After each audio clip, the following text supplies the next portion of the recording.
All right, good to be back in a game week. We did enjoy our bye week and used it to start getting ready for Northern Arizona to do some recruiting, to do some healing up. But it was a very productive week, and we're excited to turn the page and get this next game going. I know a bye week's great, but I know our guys are hungry to play again, and I know we're anxious to continue to get better. I think that's the big part of what we want to be about this time of year is can we continue to get better as a football team? Can we continue to find guys step up, whether that's offense, defense, special teams? I know we got some young guys that have continued to come along, and just anxious to get another opportunity here. So Northern Arizona is a team that I think coming in this season had high expectations, and they're 3-5 right now. Also coming off a bye week, they've played some people really tough. They've been on the road a lot. They've only had 3 home games, so they're a team that has our full attention. I think both lines of scrimmage, they got big, physical guys on defense. Their safeties in particular are guys that really tackle the football well offensively. R.J. Martinez was freshman of the year in the conference last year at quarterback and has continued to build upon that. Has a lot of guys they spread the ball out to. I think 4 guys have over 30 catches so far. So it's going to be a challenge going in there. For most of our guys, this is the first time we'll have played in the Sky Dome, and it's a new venue always brings its own challenges. So we're excited about it though, and getting ready to go obviously here on Monday. So with that, I'll open it up. What do you think the biggest improvement was last week during the bye? Well, I think we just continue to work on fundamentals. I know one thing in particular would be special teams. We didn't tackle real well in that Weber game, and in part because of leverage and positioning. And I know that was an emphasis within our special teams work last week, and continuing just to go through our depth chart and see who will make those coverage teams in particular the best. So we had some competition for some of those spots, and I think that would be one area in particular I'd look at. R.J. Fitzgerald mentioned that he thought that he's one of the only guys on the team that's played in the Sky Dome, and he says it's a pretty tough place to play. Have you coached there at all? I have not. No, this will be my first time there, and like R.J. alluded to, we haven't had that many guys that were part of the last trip down there. So I think a new venue is always just it's just that its surroundings are a little bit different. We anticipate they'll have a good crowd, and like a lot of the domes, and it's close enough maybe to the dome in northern Iowa, the dome in South Dakota, that those places can get really noisy. I know that if you allow them to. If Kevin Daniels will play or not? Have you heard any update there? No, I mean it would be pure speculation at this point, but I think when you have a bye and you haven't been out there, I think we got to anticipate that he will be capable of playing. That does change the dynamic for them in the backfield for sure. Anybody else who stands out? Beston and Nicole Kowicki, I think twins on defense have been tough for you too. Yeah, I think their 2 safeties, Invest leads the charge. Number 7, I think they're really good tacklers in particular, really aggressive, and then the twin brothers that play defensive end are athletic and capable of causing some problems both in the run and the pass game. You mentioned R.J. Martinez earlier. What do you kind of see from him as a passer, especially? Well, he's been able to, I think, continue to get better. And we would have seen him in crossover last year. We obviously didn't play NAU, so he wasn't fully on our radar. But anytime you get freshman of the year, it's a well-deserved honor. I think it was a well-deserved honor for him last year.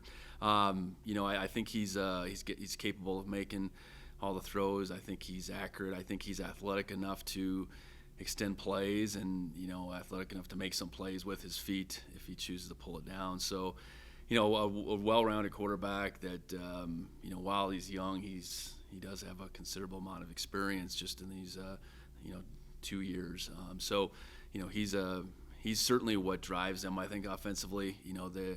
They're pretty lopsided with their passing yards versus their running yards at this point. So how he goes is certainly a driving force for them.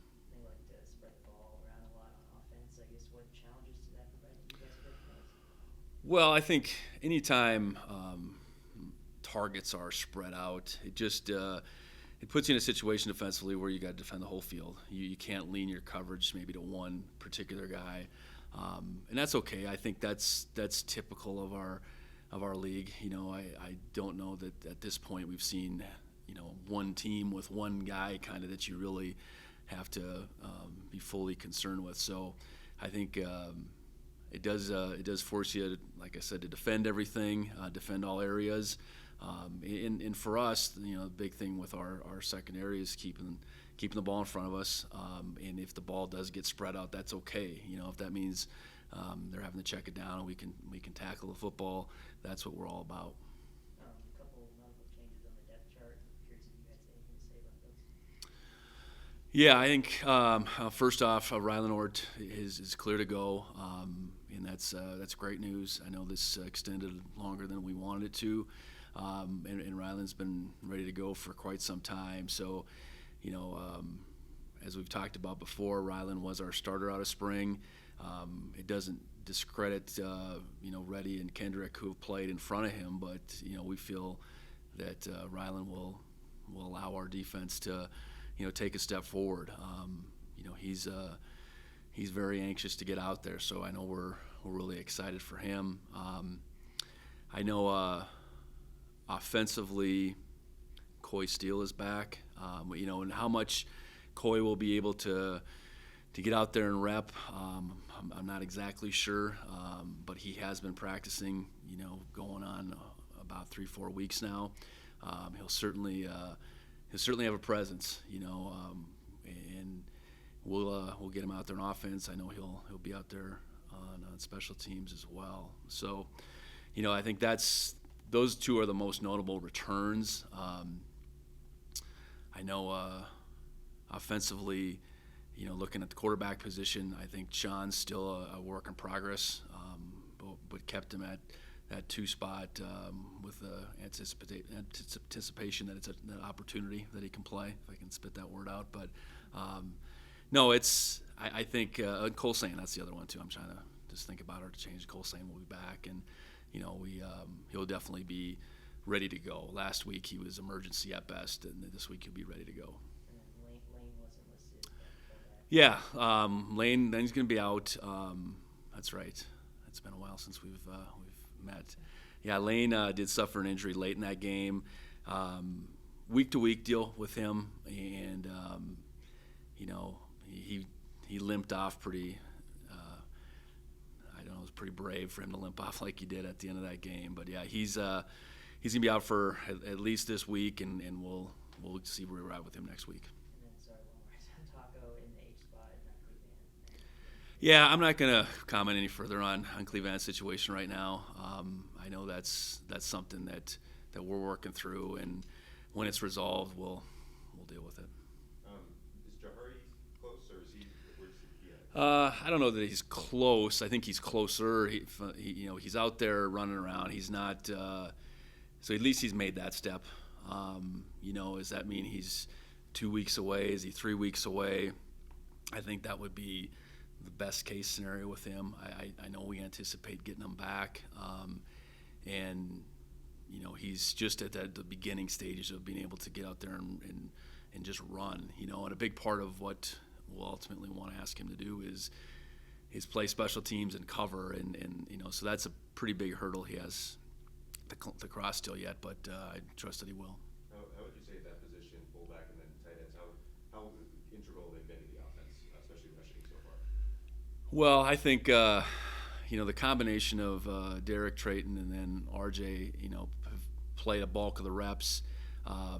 They've all been, I think, more versatile than they probably had been in the past. And that starts with their ability to block in different areas. And we ask our guys to do a lot, blocking on the line, blocking from the backfield, blocking as detached players, and then primarily we play them off the ball, and they're doing a lot of different things from that position as well. And then I think they've all made an impact with the ball in their hands.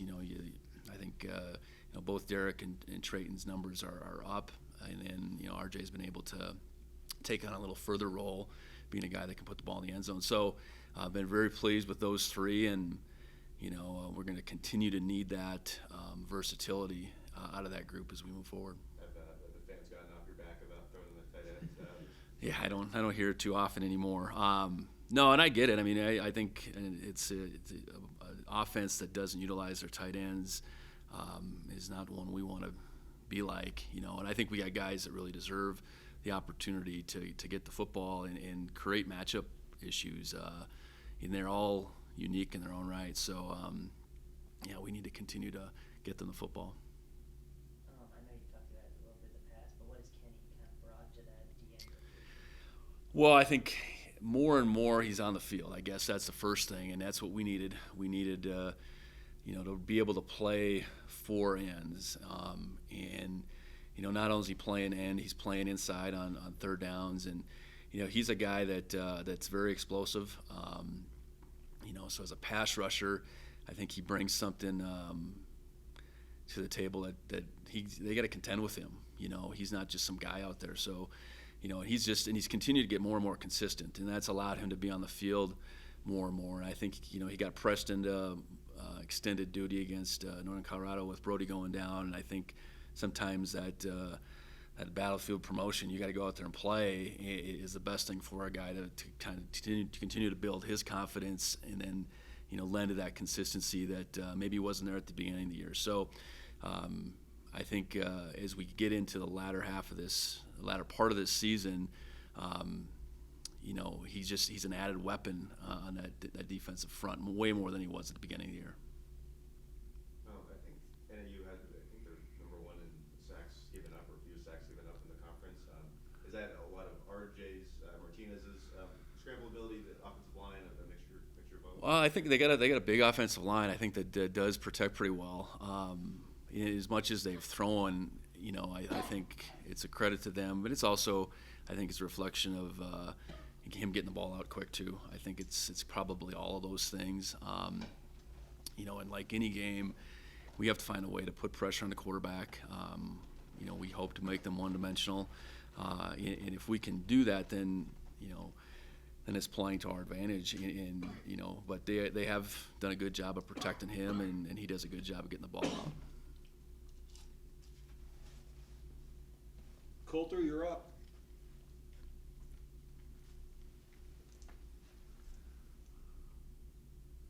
I think you're on mute.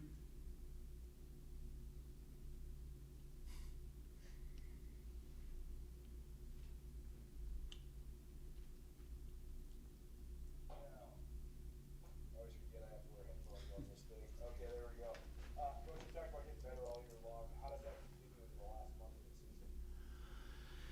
Well, I think it's it's our vets going out each day and being conscious of the things that they can work on. Sometimes those are little things for sure. To continue to keep your sword sharp. It's getting, as a team, it's getting more young guys to continue to take that step forward. And I know for us, those young guys, those contributions are all over. We have some young guys that are playing regular downs, offense, defense, and there's a whole host of those guys playing on special teams. And I think it's, as much as anything, just them understanding that they haven't arrived yet, I guess. And as far as they don't have all the answers. They got to keep working on all the things that the coaches are preaching. And if everybody collectively can have that mindset, then as a team, you can improve. And part of it's just taking the steps away from practice, taking care of your bodies, and I think that's where having a bye week in whatever percentage a group of guys can just feel better. I think that's a big part of it too. And when you have a lot to play for in November, I think you naturally chase that a little bit differently. When you don't have a lot to play for in November, I think that's a lot more complicated. And we have a lot to play for, so I think our guys are very driven right now to do whatever each individual can. And I think, collectively that gives us that opportunity we're looking for. When it comes to Tommy Malott, he had so much pressure, expectation, all that coming in this year. How do you think he's handled it? How do you see him improve? I agree with you. I mean, I think the expectations were out there based on just the body of work that he had played. But I think given the experience of the quarterbacks maybe in our league, for him to be the preseason all-conference, it's almost like, okay, let's give it to Tommy, but who knows who it's going to necessarily be. And that's something we talked about. I mean, just he's got to become the best version of himself. He can't worry about becoming something that everybody thinks he should be sooner than later, I think. So it's been a process. And then in the midst of it, he missed a couple games. So how has he gotten better? I think the passing game is slowing down for him. I think his ability to hang in there is showing up more and more while having the ability to, pull it down and make the plays that we know he's capable of. I think as a runner, he's looked way better recently than he did at the beginning of the year, and I think that's just more and more volume, knowing how runs should hit, where they should hit, and I think the other thing that I know is apparent is he's not the type of guy that makes the same mistake twice. Now he's continued to make some mistakes. The interception out the gate against Weber, and that was being conscious of space and eyes and coverage and all those things. But I think as his experiences have continued to pile up, that in itself is allowing him to get better and better. Sometimes you have to experience things, the speed of the game, alignment of defense, eyes of defenders, all those times, to ultimately have it all click. So I think it's all come together for him, but I'd also say that he's got a ways to go. And it'll be exciting to see where he can go this month in particular. And I think he's ultimately the most conscious of where he's at and how he needs to improve. And when you have that, then you really have something. I want to ask you just about your coordinators because you brought questions about both of them. Taylor, his second year in the league, and really back up in his first year in the league. There's so much experience in this league. How those guys are going to sort of diagnose and navigate the league, even though they only have, Taylor's 13 games in, and really back 5 games in, but I think you guys have been so good already. Yeah, I think first off, both of them getting to know our players and who we should stress, who we should protect. I think that's, from year to year, even from week to week, I think that's the first thing a good coordinator has to do. And I think they've, so just both internally, I think they've done a good job of recognizing our strengths and weaknesses, and trying to, highlight those strengths and minimize those weaknesses. And I think as far as the league and our prep goes, through the course of our league schedule, we've had some repeat opponents and we've had some new opponents, and I think that's where the experience, like this week, we didn't play NAU last year, so this is a brand new game. So then you fall back on, what can we do? What makes us tick the best, I guess. And I think to maybe answer your question the best, it's just I think they've done a good job of saying, okay, who on our side will stress the defense the most, and then flip side is, okay, beyond scheme, what defenders or what offensive players do we really try to want to minimize? And I think that's been our focus each week. And I think both guys, while I had not a lot of experience here, I think a varied amount of experience before they got here. And I think both staff, both sides of the football, I think there's big contributions happening from those entire staff. So I've been pleased, but like I said, I think the bigger thing is just how we've utilized our personnel as much as anything. One other assistant I want to ask you on Brian Armstrong. I talked to him last week, and I've just been so impressed no matter what he's been given in terms of players. He's been able to perform great offensive line his whole time in Los Angeles. So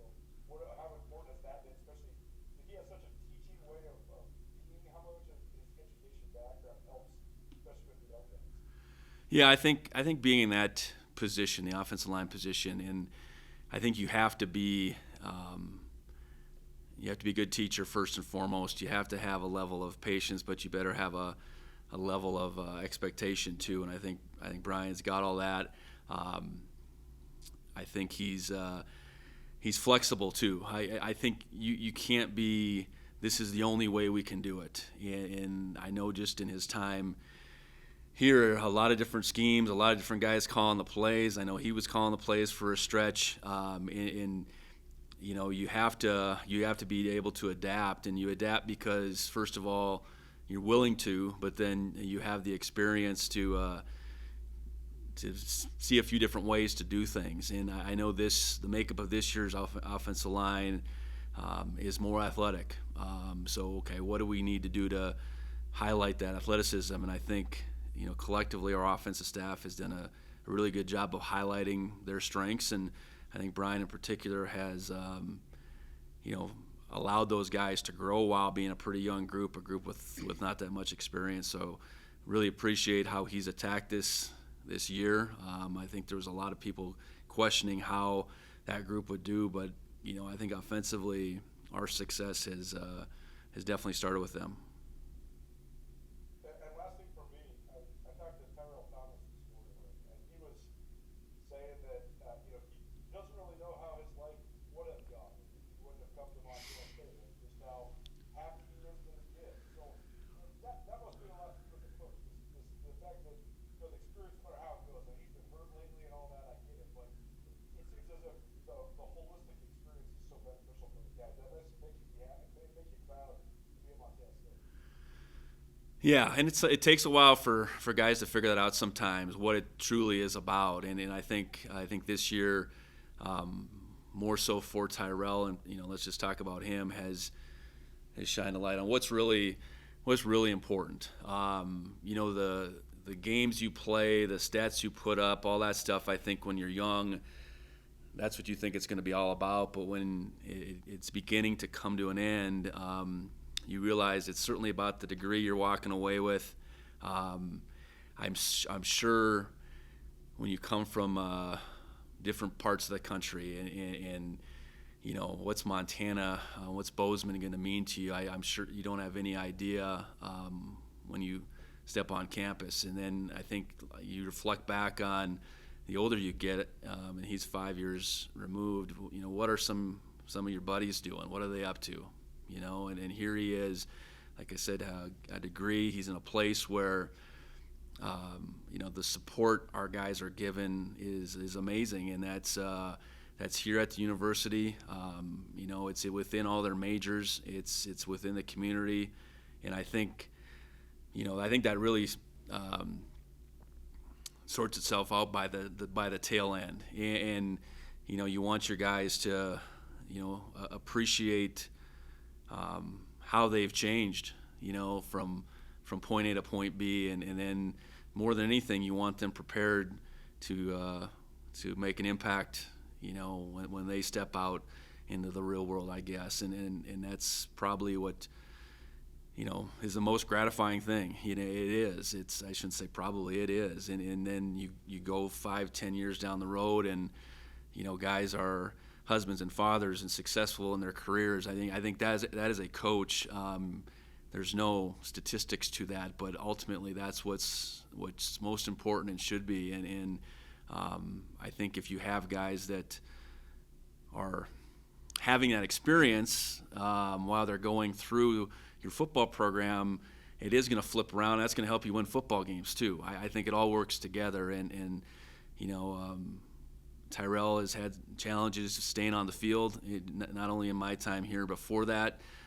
He's worked through some things. I think this year has forced him to be even more unselfish with the opportunities he's been granted, and you know, he's playing through a little bit of an injury now with his hand, and you know, it'll require that even more. So I'm glad that you touched on that, because he's a good example of a guy that I think is leaving here better than he came, and I think the clarity and what he ultimately was meant to experience here is becoming clear for him. Just one more question on Coy. I mean, it's been obviously a very long road back. I mean, how gratifying is it for you, and how happy does he seem to be back in the Oh, he's real excited, and honestly, he's healthier now than he was when he played last year. He's probably healthier now than he's been in a long, long time, and you know, it was a long road back because that would have happened, you know, beginning of October last year. You know, so it's almost 13. It's over 13 months. And at this time last year, I think he had his mind made up. He was going to be done. I think towards the end of November, I think he started feeling, you know, some progress in that knee, and he was willing to give it another shot. So I think he wants it to end on his terms. You know, even though it ended last year on a really big punt return in Portland, you know, couldn't be more excited for the plays he's going to be able to make and truly ending on his terms. And having him out there, you know, will be a boost for our guys because Coy's he's one of our best leaders. You know, he doesn't say much, but when he does, it's thoughtful and it's coming from a good place. So to have him now back on the field, I think will, you know, carry a greater importance for him to, you know, continue to make the impact in every which way.